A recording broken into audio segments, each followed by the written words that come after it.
Alright, there's a truck with a lot of trouble there by the look of it.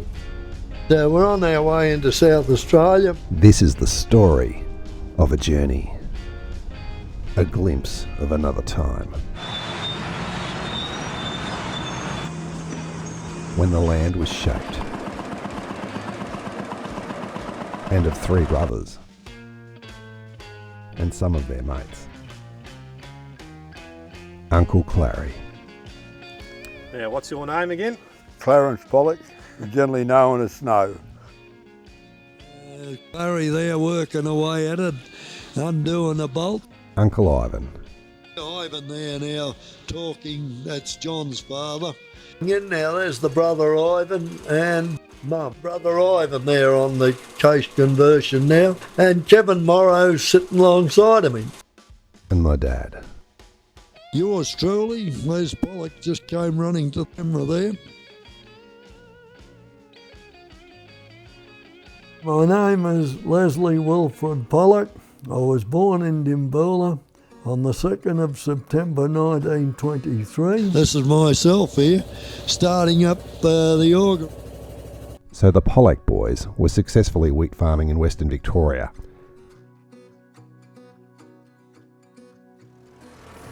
And we've got this precious 16mm footage they took. There's the brother Ivan driving the 830, which was procured second hand. There's Clary. He's just letting us know he's alive.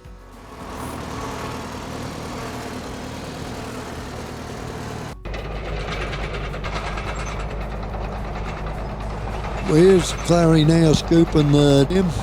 He's got the diggers in there going and he's ripping the ground up. Yeah, Ivan's powder in now.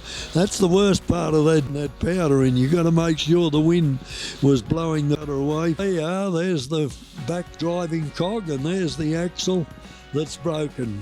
Probably about 4 inches in diameter. But they had their eye on a small corner of South Australia.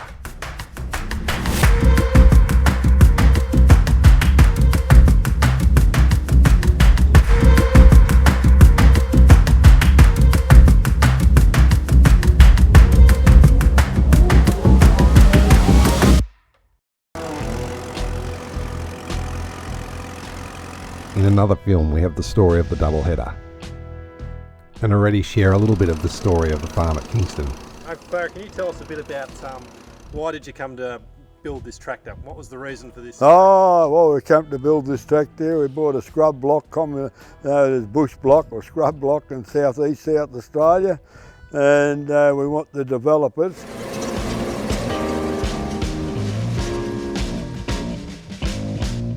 G'day there, my name's Matt Pollock. One of the things we do here on this channel is tell stories and try to bring a bit of the past to life. Well, now here's the truck and trailer coming off a Pollock Road. And also reflect a little bit on what we can learn from it for today. There's the New Holland baler, wire-tied bales. All those bales are tied with wire. Get the bales today tied with a twine tie anywhere near as tight as what a wire tie will tie them.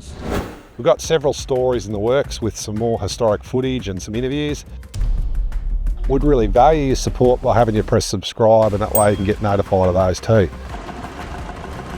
So in this next one, we want to really focus on the farm down at Kingston.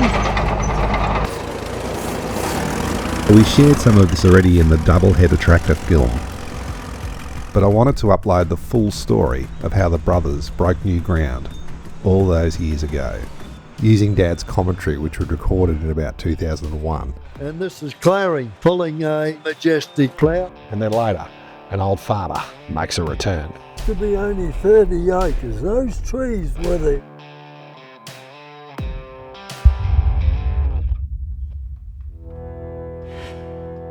So the journey begins. Alright, there's a truck with a lot of trouble there by the look of it. We're on our way into South Australia, down to the farm that the brother Ivan, Clary and myself, Les Pollock, were developing, and we'd purchased it in 1958, and you're now just that black bitumen coming as the South Australian border. As soon as we cross onto the Black, yes, we're in South Australia now. This farm is situated between Mundalla and Kingston, and we're getting to what's known as Desert Camp. We're getting onto the Narracourt Keith Highway. Now we turn left and then we'll turn to the right again as we get back onto the Kingston Road. There you got the indicator that there's a right hand turn, and that turns to Kingston. So now around we go. Must be at the bush farm already. Yes, we're at the farm, and I think you'll see the contractors pulling a chain through, flattening that bush at any moment. And all that ground has to be cleared. There's the tractor. You can see a crawler tractor coming, and the other one coming down the fence line on your left, dragging a big chain between them, flattening that scrub. We had a contractor by the name of Don French was working for it. You'll notice the trees falling as the big chain is dragged along and mowing them down. Then after that, we'd be using a scrub rake. You'll see the scrub rakes on the front of those tractors. See the scrub rake there? Got a very good view of it. And Don French's driver at the wheel of that, or at the controls of that crawler tractor. And you'll see those scrub rakes there. They're dragging the chain first. Double drum PCU. And they use that for pushing all those trees together into a heap, and then they're burnt. There's Don French and my brother Ivan. Ivan with the camera case hanging on his neck. It was a Pathé camera. Don, yes, you can see these boys are really into it here. I was actually curious to see what camera they'd used and found it here on eBay, a Pathé 16mm movie camera.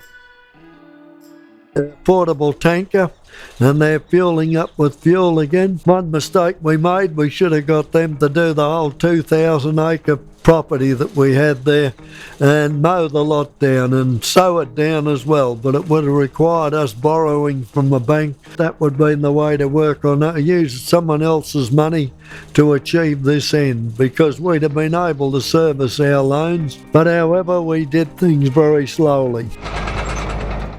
Don French pushing all this scrub into a heap. You'll see the heaps being pushed together. We asked Don, of course, not to mow the whole lot of the trees down.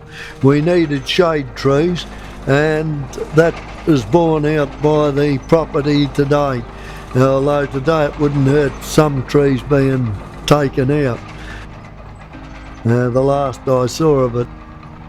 But you want shade for your stock. It's no good at just mowing it down and have the same as a wheat farm. There's Don at action, and the brother Ivan there, he's trying to climb around there and take a picture with a still camera there. And you can see the brother Ivan there, and he's getting adjusted to take a really good picture of this tractor of Don French's as it's putting the scrub. Now watch out, Ivan, he could take you with him. Sure, I will start to retreat if it gets pretty close to him. See how, hello, Ive, he took a tumble as it is. Anyhow, he's back on his perch again to try and get some 35mm still pictures of the action there. And you can see those trees there now all being piled up into a heap. There's at the background, you'll see the shed that the brother Ivan and Clary and I built. Principally Ivan built that. There, we built it in the form of a barn, yet that was our home where we lived in. But in fact, Ivan, afterwards, we subdivided that barn structure, and Ivan lived there first 2 years of his married life, 2 or 3 years, down at Kingston. In that shed, it had a heater in it, had a shower in it. Well, no, the shower was intended to be there, but then we built a shed alongside. But there's the shed we'd built there. You see the wire for the fencing there piled up in the background too. Well, now we've got Don French again. At this point, Dad reflects a little bit on the technology involved in the 16mm capture process. What's the score with the projector noise when I have it this way? Having a bit of a chat with my son Matthew here, who is doing all the electronics now to put this onto ultimately a VHS tape that it can be played on anyone's television. He's using a digital camera, fairly new type of thing, and it's down the track, from 1956 till 2001. So it's quite intriguing what electronics and what will they do in the next 100 years, we don't know. And then just a few years later, along comes a way to share these lounge room recordings with people around the world via YouTube. Dad always really valued your kind thoughts and comments. Now here's Don French, the contractor, getting ready now to fire up these heaps. What he does is puts a whole heap of old tyres behind a Lance Bulldog tractor, and when they're really burning, away he'll go through the scrub and light up a bushfire, and that burns the ground. You'll see that now. Don, he's going to climb on his Lance Bulldog tractor. You can see those tyres are really going now. There goes the old Lance Bulldog with a few spare old tyres around the air cleaner. Very reliable tractor is the Lance Bulldog. All the farmers that had the Lance Bulldog tractor, as far as I know, did fairly well because it was an economical tractor running on crude oil as against distillate. It was nearly oil that came out of the oil well. And it was a German tractor made in Mannheim, Germany by Heinrich Lantz and known as the Bulldog. Well, he named it the Bulldog. Well, there we go with the tyres. And he's pulling them through that scrub that you saw before that they raked into heaps. And it won't be long before this scrub will take off in one big massive fire. Hopefully we'll see a bit of that yet. Well, there's the start of the fire. Now look at that. Green as grass green, but it's started up. All right, we're having a discussion now. The boys have been in the fire, and they apparently got a good burn. Well, you can see in the background. Well, there we are. We're driving along the road now, and I asked Mervyn Morrow whether he'd drive our car, and I sat on the bonnet and photographing as we're driving along to show the fire on the east side of the drive into our property. I'm sitting on the bonnet of the car, but unfortunately Merv forgot, and he banged his foot in the brake and I shot forward. For at this point of time you can see how the fire is blackening that ground and the shade trees that have been left to burn there as well. We were very happy with the burn that took place there where Don French had set up. Now I'm still sitting on the bonnet quite well and riding along, but I'm sure it'll come to an effective end as long as I could hold that camera when I came up. Well, you can see the blackened countryside there, and the fires to be still the heaps of that Don French has heaped together burning. There's some close-ups of the heaps now. I know, well now we got that majestic disc I was telling you about. But however, this majestic disc was invented by shearers, John Shearers of Kilkenny, especially for the job of clearing country. And you see now, after it's been burnt, these majestics go in and they destroy all that ground. There's another ploughing required after this, and we came in with our tractor then and re-ploughed it. The Challenger crawler tractor, which was seen on the other film, the Pollock home farm film. But you look at this majestic, I tell you, they root out great big stumps and all. They do a colossal job, and as I said, we should have not stopped on the 400 acres we had developed. We should have had him doing the whole 2,000 because it did a colossal job there. That machine of his was just about new. The lifespan of those machines were approximately about 4 or 5 years, and they were worn out on such rough conditions as this. And so John Shearer were the only manufacturers that had invented a disc like this to handle this sort of clearing country in South Australia. John Shearer are a South Australian based company. Well, now this is the Challenger, and we're using that for stump raking as well when we were clearing a certain amount of our own country. You'll see a rake in front. We had a loan of the stump rake from, this was around the hut that we were clearing the country preparatory to building a machinery shed on the farm down there. We built the machinery shed actually principally Clary and Ivan. I was doing the farm work up on the farm, and Clary and Ivan built the machinery shed. We put the cement posts or the cement foundations in there for the machinery shed.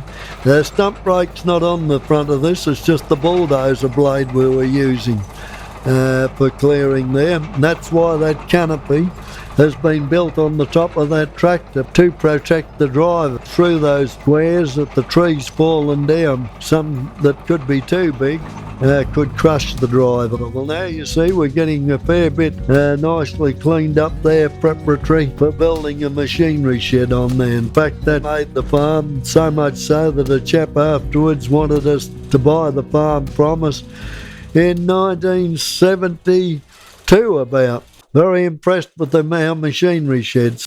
Well, now we're back again, and this is Clary pulling a majestic plough, re-ploughing the second time to any regrowth as being ploughed up there. And so the brother Clary's at the controls of the Challenger, and I made a mistake, of course, with that Challenger. I hard-faced all the cleats on the tractor, and that's one thing we should not have done, or I should not have done, because when it went over rocks and stones down there, those plates would break. They were that hard, the plate had sort of altered their metallurgy of the plate itself, and so we had bought quite a few plates at disposal sales at Adelaide. And so you see Clary's busy trying to get her to turn out around on one track. It's keeping him busy. I think it's an 8-furrow majestic plough that we bought. And so the biggest problems on sandy ground there, it's very light country in places, is to get that tractor to turn around to drive on the opposite belt. He wouldn't want to be near a fence, or he'd go through the fence. So you can see how he's working to get her around, but once he goes on the downhill run, he'll be right. You'll see he'll take off pretty good then. He's having another go. She's scratching away there to get around because only one track is driving at the time. Now you see it steers the other way. That's how those crawler tractors steered, by virtue of the clutches on each drive. Oh, the brother Ivan, I can tell, is now at the controls here. I can tell his side view. So now I'm riding alongside with the camera and giving you a bird's eye view, do we call it, or the operator's view of the tractor, and now you're going around with the plough around the trees. And you see the regrowth, the little bushes, so we're taking all that out. We want to have it where we don't want the regrowth there. We found that cattle were a good thing there. Other farmers were putting sheep on, but sheep won't eat those gum trees, but the cattle will. They'll help clean your country up, and we found that to be true. That, well, now there we are. You can see the disc mark of the disc and following along. Quite different country from the wheat country we were used to. And this brings us again to the story of the double header. Wear and tear was very high on this tractor, on the steel crawler plates. We wanted something that was more economical in operation, such as being wheat farmers. We were aware of the advantages of the two-wheel tractors, but they again did not have the horsepower nor the ability to go over rocks, stones and stumps and sand like a crawler tractor.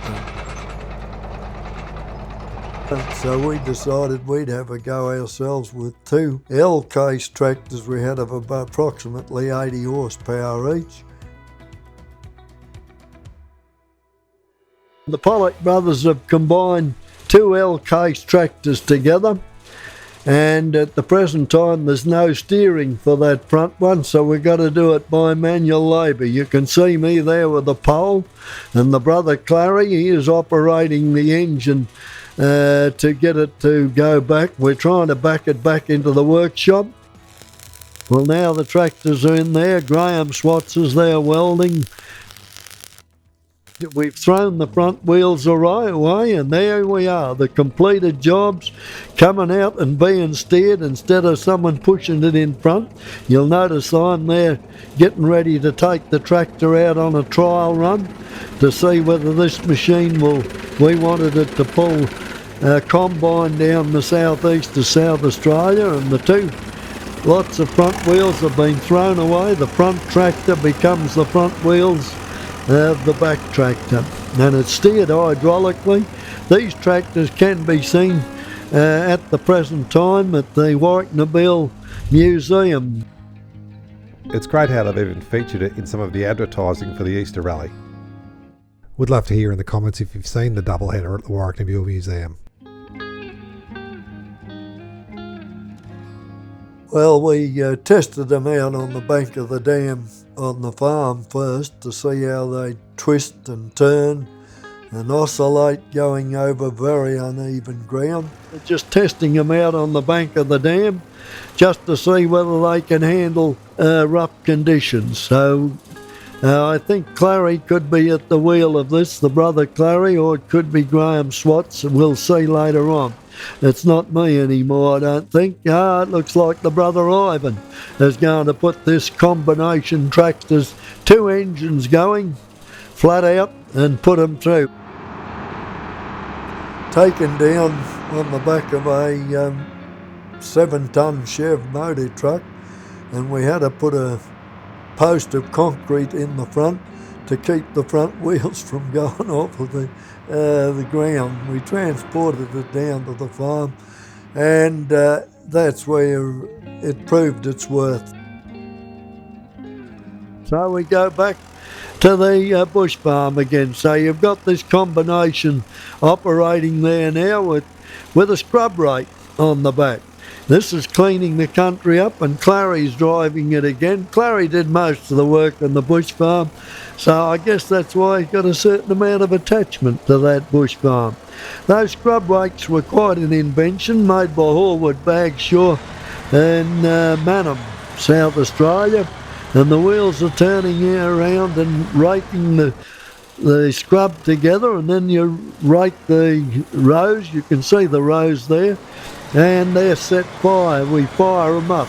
In fact, I'm not sure. I think we may drag a tyre across that and just light the rows up. But there's the scrub. That's what they do. Two tractors were good for that rather than to use a crawler, which is an expensive tractor to use. And here we had bomber tyres we put on these two tractors, tyres off of aeroplanes with very little tread. As you can see, it's got bomber tyres on. We were advised to have bomber tyres on and not to have any grips on at all, but that was a failure as far as we were concerned, but it done the job. But with being plain tyres, they just used to sit on top of the sand and spin. But they would have had road grip on it. I think it would have been a long way better. They actually performed very well down in the southeast of South Australia. They've done all what we wanted to do.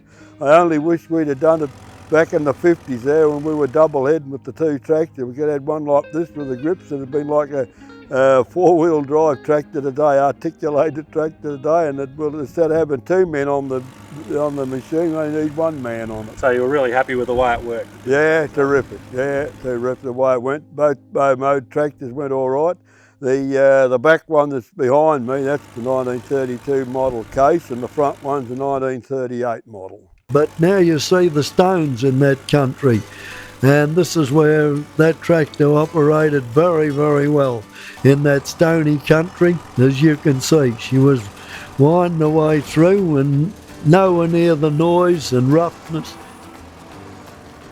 See these tractors again going over stumps and stones and whatnot. It'd freeze your to think of driving there with a tractor normally, but those double-header tractors did a exceptionally good job, and so there you see the seed being sown in amongst the stone, and it grew all right too. Good pasture came up there. That's where it proved its worth. It was definitely far more successful than using crawler tractors for this type of work. So in 2002, it was when we took Dad and Uncle Clary back to the museum, and we got some of that extra footage we've used, and also a precious little bit of interview with Clary. Go for it, start her up.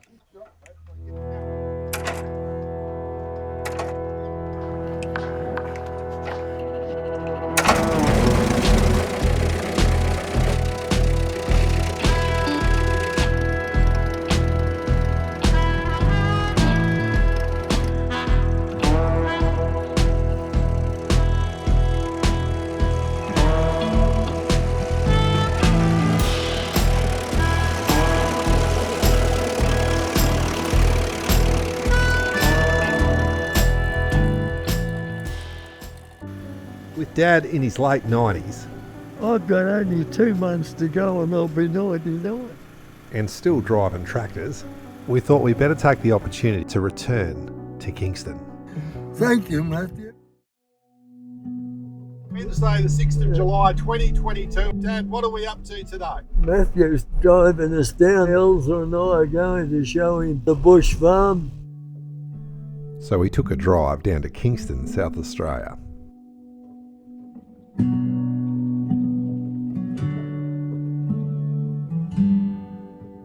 And then to the farm itself. Okay, the exciting moment has come. And here it is, Bin Road. The famous Bin Road. I never used to have a sign on before. Is this already the land on the left? No. When you see a big square heavy cement post on the right hand side, we used that cement post across the front of our truck to hold the front wheels down to make steering better. We painted on as a decoy in the front, just painted on long load. And the LONG was still out of the ground where load was down in the ground. This has all been developed. That was only for scrub. Now they've developed that ground here. Left hasn't been developed as it was when we were here. Whoa. Let's have a look.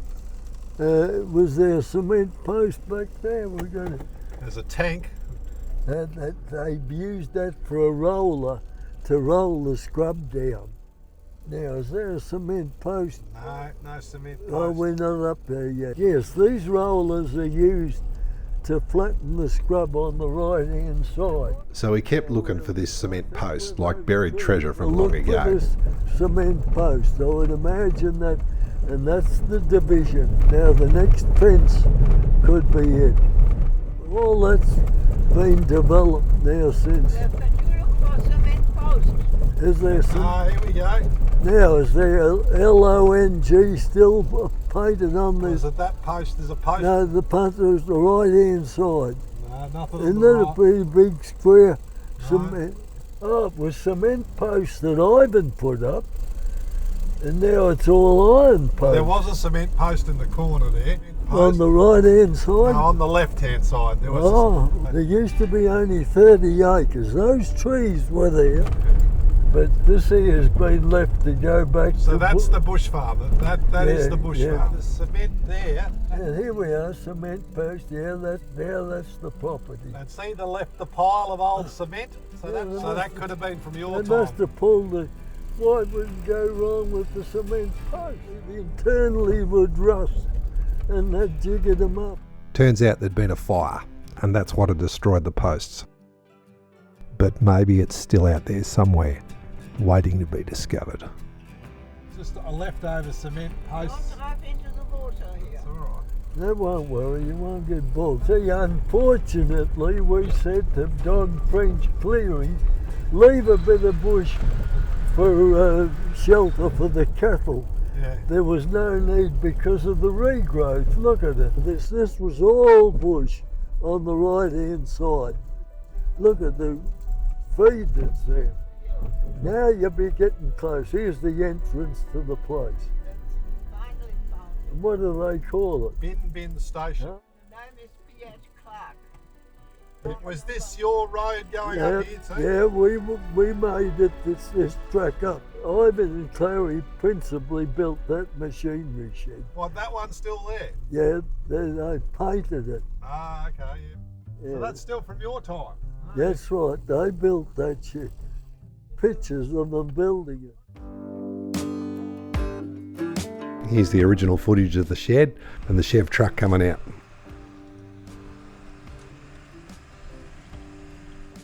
And then we met the new owners. Pleased to meet you. Nice to meet you too. G'day. A lovely couple who kindly let us look at the property. The shack that Uncle Ivan and Auntie Coral had lived in had been burnt down. This is the road you came Yeah, in. now This was then your you'll have a driveway. picture of my dad with the stove Yep, was here under a tree, just here. just in there. Now, when we look at that double header footage, do you remember where that was filmed, Dad? That was on here, this area, Was it? was out there. You can see that rocky country.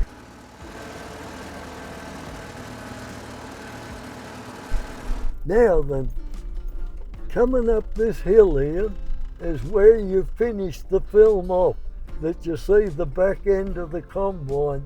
Matt Clary was driving up there, and then of course the other, where the side-on view is along this hill. Of course there were no trees then. Oh, so this is all regrowth since Yeah, that time. regrowth. That's all regrowth. Yeah, okay. Do you remember the day when that was filmed, filming all that footage? Yeah, yeah.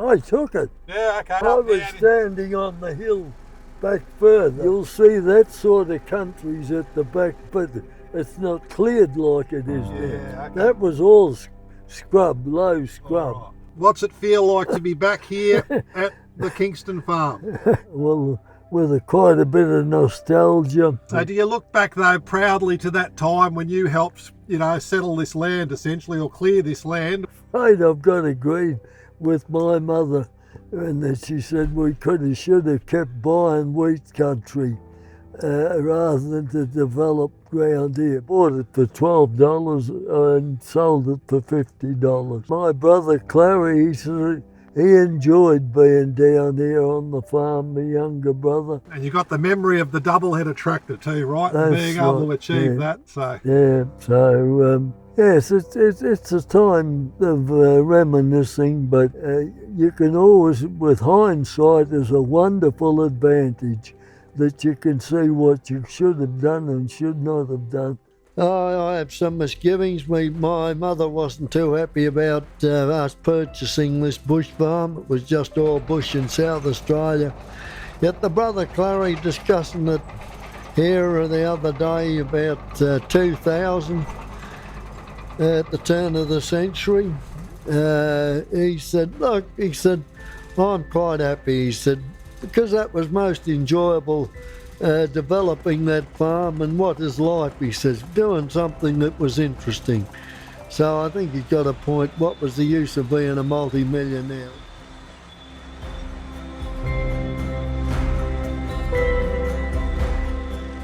I've always found it interesting that for Dad and his brothers and those mates from that generation, it wasn't so much about making money, but something deeper called them.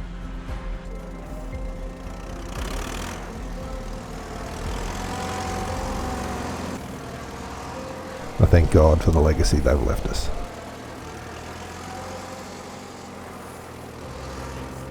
anyway, but well done for all those years of work, Dad. Yeah. All right, good on you. We'll see you. Thank you.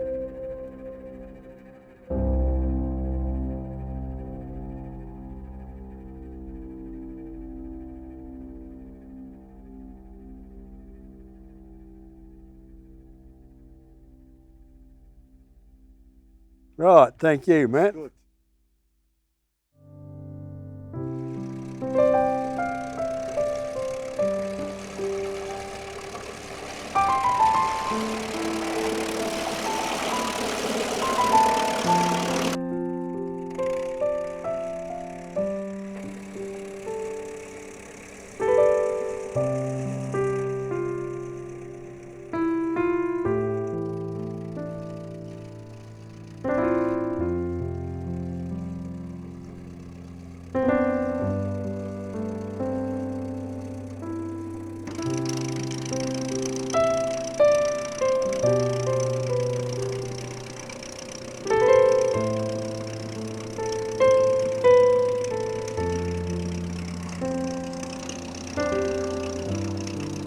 Take her around again.